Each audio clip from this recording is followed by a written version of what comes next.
I would also like to introduce another fantastic friend of mine here from Kingston, Jamaica.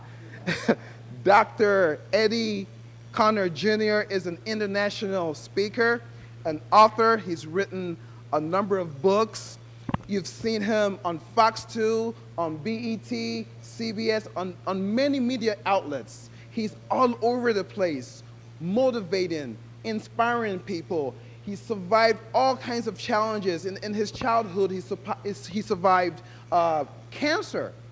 He's gone through a lot of different things, and he wants to share his story with us, because if he can do it, he's here to prove to you that you can do it too. Anyone can do it. If you put your heart to it, you can accomplish anything. And with that, I would like to introduce you here to Dr. Eddie Connor Jr. Please, a round of applause for him.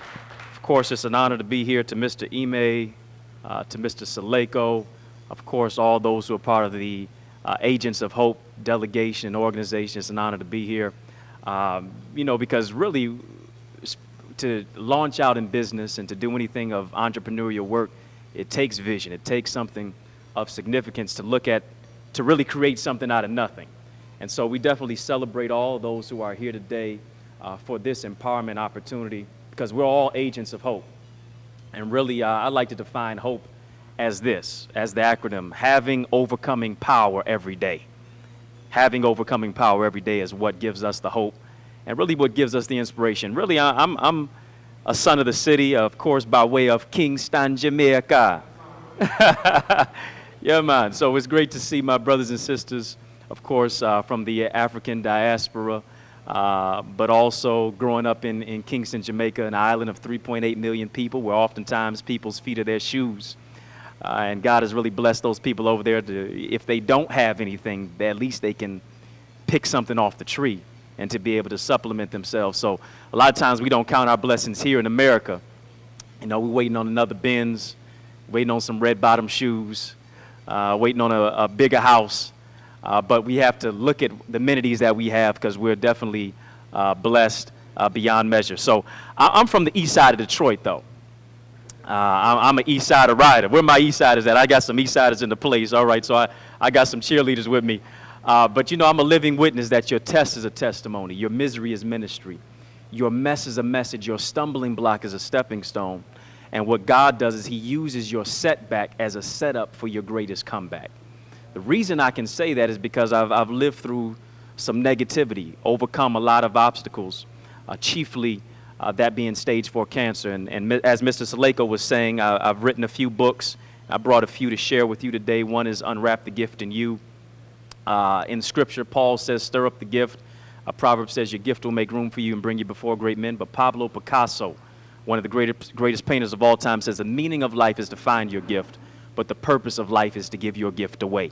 You got to recognize and realize that you're sitting next to a gift. You are a red box and a gold bow. You're a gift to the world. So to be able to realize, recognize that, and then also to be able to launch out on that gift that you have is very significant and powerful. I've also written another book, Heal Your Heart. This is a book that I've really written to inspire ladies in their quest for developing positive relationships, knowing their value, understanding their worth. I tell people all the time, it may not necessarily be your time to date, it just might be your time to wait. But it's not waiting as a waiter. It's not waiting as somebody who's sitting on a bus stoop. It's really waiting as a waiter. As you're waiting, you're working, you're developing yourself, you're enriching and empowering yourself to move to the next level. So today, since I got a few minutes, I just really kind of want to tag a topic with the title. And I just want to speak from the topic of build your empire. Build your empire. A lot of times we have heard the term empire because we've seen it on Fox TV. You've seen it with Taraji and Terrence Howard and so on and so forth. But building your empire is not about you sitting in front of a TV, resting on a couch. It's about you recognizing the gift that you have on the inside of you and then thinking about what is the vision.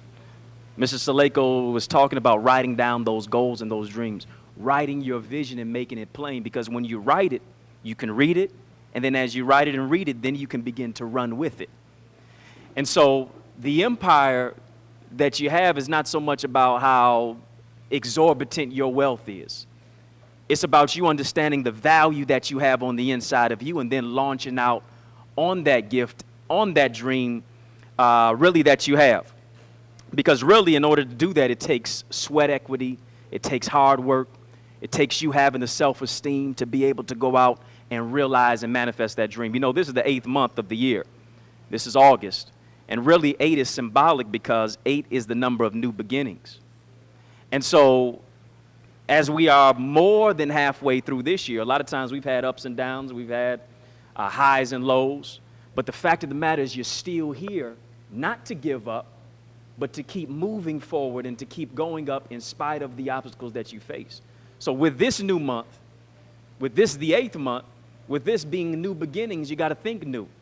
You got to begin to go back and think about the dream that you have. Sometimes you got to take it off the coffee table. Sometimes you got to pick that dream up. Sometimes you got to dust it off and go back to the drawing board to say, this is my opportunity to manifest the destiny and the reality that I do have that's on the inside of me. One of the greatest, I've been influenced by a number of different people. You talk about Martin Luther King, you talk about Medgar Evers, you talk about Malcolm X, you can talk about Marcus Garvey, you can talk about Nelson Mandela, of course, from the continent of Africa. You know, he, of course, was the first black president to ever be elected to South Africa. One thing that really inspired me about Nelson Mandela is this, he said. He says, it always looks impossible until it's done. And the reason he can say that is because at the age of 75, get this, he didn't become president of South Africa until the age of 75. Going through Robben Island, of course, being incarcerated, I believe, up to 27 years. But he didn't allow Robben Island to rob him of his destiny, of his dream, of the reality for the people that were living in many sometimes destitute places under a place of segregation, under a place of negativity. But if he can manifest his destiny at 75, what's stopping us? It's not too late to be great, but it's also not too early to get started. And somebody in here has to be an English major because they can understand that if I look at the word impossible and put an apostrophe between the I and the M in impossible, guess what? It now moves to I'm possible. Who told you what you can't do? Who told you what you can't become or even overcome? I'm looking at African-American people in here, people who are of African descent. Looking at people who are Africans in here. The last 4 letters in African or the last 4 letters in American spells what? Not just can, but yes, sir, I can. That mindset, that mentality that we have to say, I can, because we have to be able to turn and birth that dream into reality and to be able to build the gift and the dream and the empire on the inside of us. Why do I say that? Because they say by 2018 rather, by 2018, America will get this, birth 100,000 new millionaires. By 2018, America's going to birth 100,000 new millionaires. 56% of them won't have a college degree. And then 35% of them will work from home. Why is that significant? It means actually nothing if we as a people, especially those who are African American, those who are of African descent, don't begin to invest in themselves. And then also don't begin to invest in the reality that they do have. And oftentimes we are the biggest consumers, but also the worst investors.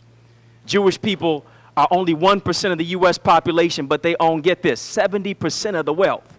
Black folks are 13% of the U.S. population, but oftentimes we're the biggest consumers and the worst investors. The average dollar in the Jewish community circulates 17 times before it leaves that community. The average dollar in the Caucasian community circulates 9 times before it leaves its community. Black folks, by the time we cash the check, is already spent on Filipino hair, it's spent on Mediterranean chicken, and it's spent on everything else. Your Benz, your red bottom heels, your Air Jordan, your Nikes, you gotta be G'd up from the feet up, right? You gotta have your hair whipped, dipped, fried, dyed, laid to the side. I see some of y'all in here. But we have to begin to understand the reality of the investment that we make is not in what we buy. Because your value is not contained in what you have, but your value is contained in who you are. And when you know whose you are, when you understand that you're a child of God, you can begin to know and understand who you are and understand that there's a treasure that's on the inside of you. There's a gift, there's a purpose, there's a destiny. There's an African proverb that suggests this. Get this. The two most important dates in your life are, number one, the day that you were born. I know we get happy about that. We celebrate our birthday like it was a national holiday. Today is actually Jamaican Independence Day. Some of us celebrate it like it's African Independence Day. We celebrate our birthday all month for some of us. But it's not so much, and some of us get turned up. I ain't going to say none of y'all in here. But it's not so much the day that you were born, but it's really this, the day you realize why you were born. Because the why symbolizes that you have a purpose. And you can't put a price tag on it. You can't put a monetary value on it because you're priceless. The richest place on the planet is not your local cemetery. Is really your local cemetery. The richest place on the planet is not Bill Gates' house. He's worth $56 billion liquid. It's not Oprah Winfrey's house. She's worth $1 billion. It's not LeBron James's house. I know the king fell short of his third ring. But it's really the local cemetery because so many people have died with gifts that are on the inside of them that they never gave birth to. You got to realize the destiny that you have on the inside, and then you've got to begin to build the empire. What's the vision? If you have the vision and you write the vision, then you can begin to expect provision. Yes, they may have rejected you. Yes, they may have told you what you'll never become or overcome, but you got to understand that rejection is direction. Rejection is redirection, and really no oftentimes is the greatest thing to be able to define it as new opportunity. Let them tell you no. Go back to the drawing board and see it as a new opportunity to begin to birth something great that's on the inside of you. The reason I can say that is because at the age of 15, I faced my greatest challenge. Age of 15, growing up in a single-parent, divorced household, where my mother was raising myself and my brother. She's a retired educator of 30 years. And I faced my biggest challenge. I was experiencing a number of different chest pains as a sophomore in high school playing basketball. And fellas, you know how we do it. Brothers, you know how we do it. When we having pain, a lot of times we get quiet. We don't want to investigate it. We want to deal with it on our own because we live in a society that's all about machoism, never showing any sign of weakness. And so I'm over my friend's house, and I can't breathe by halftime. And we don't have a license. We don't have a permit, nothing. So I can't get to the hospital immediately. I can't breathe. His mother takes me there, and I'm at a hospital, and they think it's a punctured lung, laying on there on the bed in the hospital. And I said, something else that's got to be going on. They take me to another hospital, IVs everywhere, you name it. They do a CT scan of the chest, an X-ray, and they find out that my cells in my body are growing so fast after they take me to surgery and they cut me open that, get this, they can see them growing with the naked eye. Around my heart, around my trachea, around my esophagus, around my voice box, the place I'm speaking to you out of right now. Didn't necessarily know what was going on the inside of me. I felt great coming out of surgery. Doctor says, hold up, Eddie, we got a diagnosis for you. You have, I thought it was going to be a punctured lung. I thought it said, you know what, it might be pneumonia. He says, you have NHL. I said, I got NHL. To me, as a 15-year-old, I said, I done hit the lottery. I'm getting ready to be the youngest owner of a National Hockey League team. It ain't the Stanley Cup Finals, and I don't even like the sport. He says, hold on. He says, you have not just non-Hodgkin's lymphoma, which is just a fancy way of saying you have not 1, not 2, not 3, but 4. I'm saying, 4 what? He says, you have stage 4 cancer. I said, how can I have stage 4 cancer? I'm just 15 years of age. I'm a young black male. I got my whole life ahead of me. If I eat anything bad, you know, instead of the strawberries, I'm eating Skittles. Instead of the blueberries, it's Butterfingers from time to time. Why me? Why now? He says, don't even ask why. He says, he tells me what I'm going to have to go through. And my own biological father, through that stage of 18 months, close to 2 years, going through chemotherapy and radiation, my own biological father never visited me one day in the hospital. To lose my self-concept, self-esteem, the vision that I had in my life of who I was. Y'all see these waves today? At least I'm trying to get them back. Lost all my hair. Chemo, radiation, 5 days a week. I'm a living witness. People will be with you on the mountaintop of your success, but they scatter in your valley of struggle. But in your darkest moment, you don't need whiners around you. You need winners. You don't need worriers. You need warriors. You got to understand that you're not a chump. You're a champion. You're not a chicken. You're an eagle. You got to get your mind to the next level. And when you take your mind to the next level, that's when you can begin to overcome your situation and understand that I have hope that's on the inside of me. When you lose hope, when you lose faith, when you lose vision, then you're automatically already dead while you're alive. And so many times we're existing but not living. What happened to the dream that you had? What happened to the goal that you had that you embarked on? You got to revisit it. You got to go back to it. And I'm a living witness that I had to change my perception and to change my perspective and see the first three letters in cancer is what? Can. You can overcome. You can survive.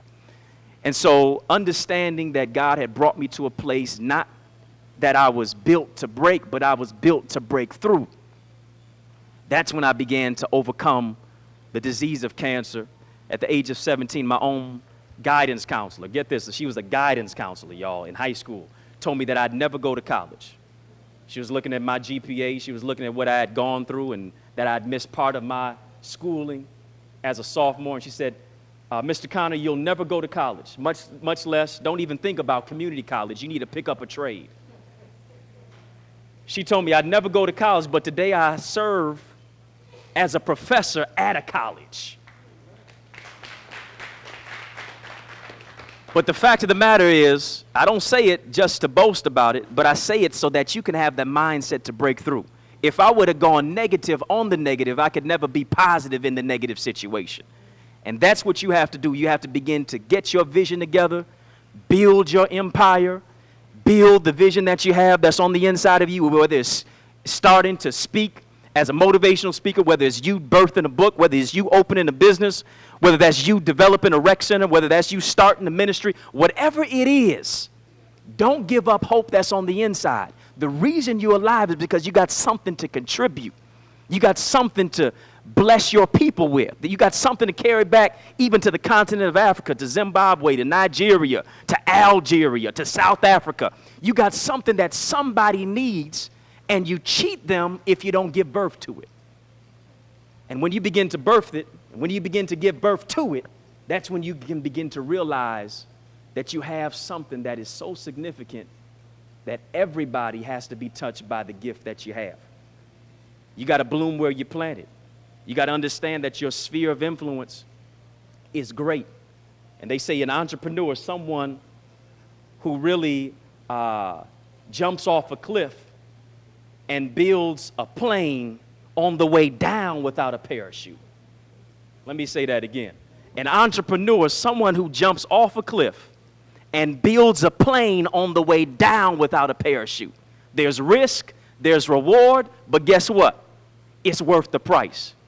It's worth going somewhere and having hurdles in the road versus going nowhere and not doing anything. The same energy to go nowhere is really the same energy to go somewhere. You got to take it, you got to birth it, you got to give something significant to it. You have the gift, you have the dream, you have the goal. This is your time to build your empire. God bless y'all.